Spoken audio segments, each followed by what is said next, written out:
This is The State of Things. I'm Frank Stasio. Josephus III has been making big waves in Greensboro's artistic community for a while now. He's a performance poet, an arts educator, and the founder of a successful spoken word series called Reasons to Rhyme. Yeah, Josephus is successful. He is popular in his community, but as many artists know, popularity doesn't always pay the bills.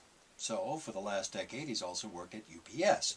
This new year, Josephus has made a resolution to step out on faith, resign from his day job, and become a full-time poet.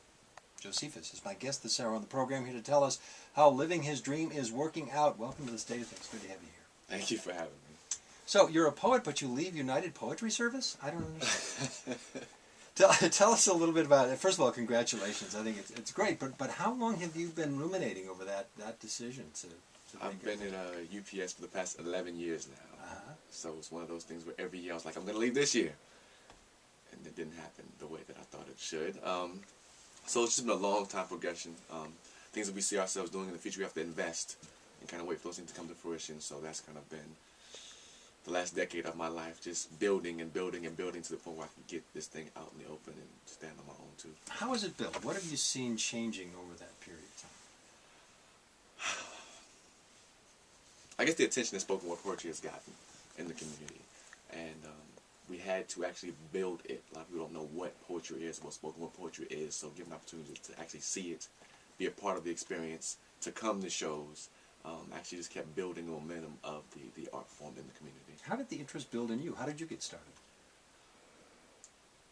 College is, I think, where most people come in contact with spoken word poetry, but what I've learned over time is that poetry is in all of us. It's something I've been doing for a very, very, very long time. Vocabulary, reading and writing is part of our curriculum, from, you know, the ABC song in kindergarten, you know, all the way up to the music that we listen to every day, the reading cards we get for our birthdays and Valentine's Day. Poetry is in all things. Poetry may have gotten started in your heart, maybe in college, but I understand that you first published an essay when you were in 4th grade?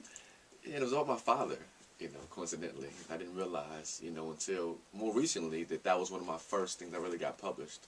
You know, for a long time I didn't really connect the dots, but looking back over the years and seeing how often writing has been a part of my life has been amazing to see. Like, it's been there all along. I'm just now noticing that this is what I'm supposed to be doing. And you traveled a lot, military brat, right? Military brat, born in Germany, you know, been to Italy and a lot of different countries, so it's been a blessing. And can that be, I suppose, a source of stability in some ways, getting into your own thoughts and expressing them? Well, I think being able to see different things, you know, different parts of the country, different people, you know, doing things differently has definitely opened my eyes and allowed me to kind of be comfortable chasing my dreams.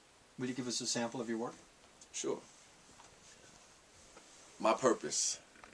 It has been written on the daily pages of my life, and I'm just now learning how to actually read them, and Lord knows that I wish I could show you the mental bruises of my strife, but instead I'll show you how He shaped and molded me, how He's got me praying every single day, Lord, please use me. You see, like Bible pages, my purpose has been translated on several occasions, but I promise you it's nothing. I'm receiving personal insight, and sometimes He makes it so evident, yet we refuse to see it, so we close our eyes and pretend to be blind. But purpose, true divine purpose, it finds you, reminds you of who you are. It shines its light on your so-called life, but you're really not living if you're not giving of yourself.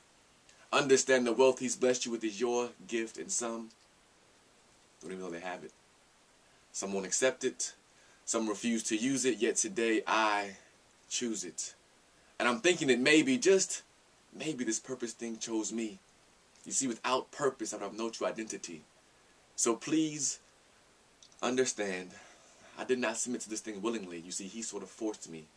By repeatedly, I mean over and over again, until I was left with nothing. And so I submitted completely to His will and my purpose, bringing me autonomy. Now, I didn't say fame or money, but purpose. Mine being service. You will never find your true treasure where your heart is not. And today, here and now, my heart is here. So I'm thinking that my treasure must be soon to follow. Please understand that my purpose, that this purpose has been written, almost engraved on the daily pages of my life.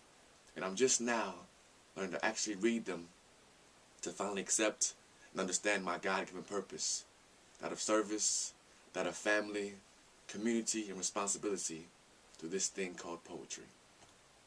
Purpose. Josephus, well known in Greensboro and pretty soon well known all across the state. Spoken word artist with a poem called Purpose, and in that poem I heard the reluctant prophet. There was a calling that you resisted for a while. What was the hardest part about saying yes to this calling? I guess just not knowing that it could be a career. A lot of times, the things we love to do, we call them hobbies. We do them in our pastime and in our part-time, and never consider actually them being a full-time, something that can create an income. We never understand how to translate what we love to do into our life's passion and a career. Well, how do you do that? Because that is the hard part. And the hard part for many artists is they're good at their art. They're not good at bookkeeping. They're not good at promotion. I mean, are you having to learn all that? What's the hardest part for you to get or learn when it comes to making a living, not just writing poetry? Well, the first thing is to keep doing it.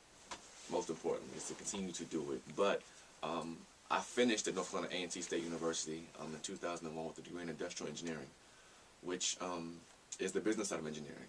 So cost management, learning how to market a little bit, and how to use the mathematics and the business side of the brain came in very handy. I started doing poetry.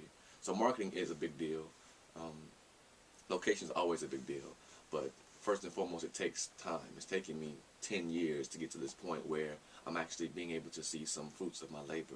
So it just takes time and investment. Well, and you talked about some of that earlier, the fact that that your market has to understand what poetry is. Right. And I suppose that's one of the effects of doing it over and over again. You keep showing up, and it's 5 people, and it's 10, and it's 25, and then they start telling people.